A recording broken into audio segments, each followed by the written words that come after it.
Il fait encore nuit noire sur cette ferme du Pas-de-Calais. 7 heures du matin, à peine 1 degré dans l'étable. Seule une silhouette brave les températures glaciales. Je travaille beaucoup à la main, alors on se réchauffe. On se réchauffe.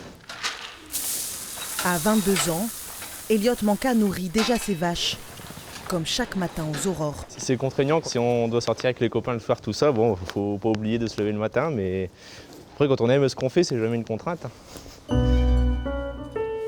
Voilà 1 an que le jeune homme a repris la ferme de son grand-père, son troupeau de vaches à viande et ses 60 hectares de céréales. Il n'a jamais voulu faire autre chose. Oh, à peine 3 ans, j'étais déjà dans les vaches à bricoler, quoi, à donner un coup de main, tout ça. Toujours été dedans. Et là, l'occasion elle s'est présentée, puis c'était une exploitation familiale. Alors, je voyais pas quelqu'un d'autre arriver dedans, puis mes oncles et tantes, c'est pareil, ils ont préféré que ce soit moi qui reprenne, un jeune. Mais depuis son installation, la ferme familiale absorbe tout son temps. Elliot se démène, seul, parfois plus de 70 heures par semaine pendant les récoltes. Un rythme effréné, dicté aussi par la pression des banques. Forcément, on est obligé de s'endetter. Hein. Et du coup, j'ai repris le troupeau, repris les terres. Ça met toujours un stress, quoi, mais bon, la pression, on ne peut pas l'enlever, elle est toujours là. Chaque année, le jeune agriculteur doit rembourser 35 000 €. Pour y parvenir, il ne se verse pas encore de salaire et vit depuis 1 an sur le corps de ferme avec ses grands-parents. J'ai attrapé la bâche avec le godet. Ah. 2 agriculteurs en retraite, heureux de l'accueillir à leur table et de lui transmettre le fruit de leur travail. Pour moi, c'était déjà important qu'ils suivent ma trace, faire le même métier que moi. Qui est quand même un cultivateur dans la famille. Voilà. Moi, ce qui me faisait un peu peur quand même, c'est qu'il s'installe seul, individuel. J'aurais aimé qu'il rapproche un GAEC ou une société. Ça aurait été beaucoup plus facile pour toi. Après, tu veux pas. Quand on voit ce qui se passe. Ouais. Comment se projeter dans un secteur en crise? Devenir agriculteur et espérer en vivre. Pour des milliers de jeunes, l'agriculture est toujours un métier d'avenir.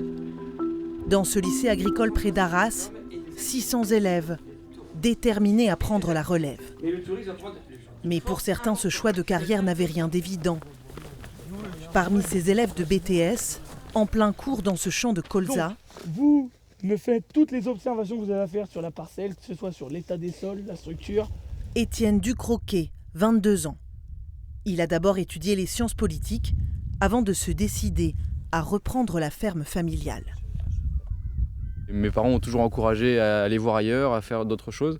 Et puis en fin de compte, je me suis rendu compte que à la fois c'était pas vraiment ce que je voulais, être derrière un bureau, j'avais besoin d'être sur le terrain, d'être dans la nature, de prendre un peu l'air. Et puis j'ai eu l'opportunité de revenir sur la ferme surtout. Et donc tout ça s'est allé très vite dans ma tête et je me suis dit c'est ça que je veux faire.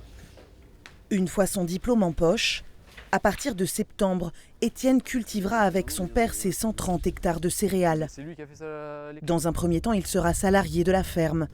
Bon, il n'y a rien du tout en mauvaises herbes là. Un choix qui a d'abord surpris sa famille. Il a eu toutes les cartes en main pour dire je viens pas, il décide de venir. Moi j'ai été un peu surpris du choix, mais je trouve ça, je le respecte et je trouve ça super. Étienne il va se former et puis à un moment donné quand ça va se faire naturellement, il y aura un temps où on se dira non vas-y. Donc il y a une sorte de transition qui va se faire. Ouais. Mais comme beaucoup de jeunes de son âge justement, Étienne n'est pas prêt à tous les sacrifices pour son exploitation. Il s'est promis de continuer à courir, veut profiter de sa famille et prendre des vacances. J'ai pas envie d'abandonner tout ça pour l'agriculture. L'agriculture c'est un métier qui est prenant, mais ça doit rester un métier comme un autre. Il y en a de plus en plus aujourd'hui qui font un métier d'agriculteur et qui ont envie de pouvoir se dire je vais peut-être être 20 ans agriculteur et puis après je ferai un autre métier. Et c'est peut-être pas plus mal. Il faut pas non plus que ce soit une prison, quoi. Un quotidien compliqué et un avenir incertain qui n'entame pas la volonté de ces jeunes agriculteurs.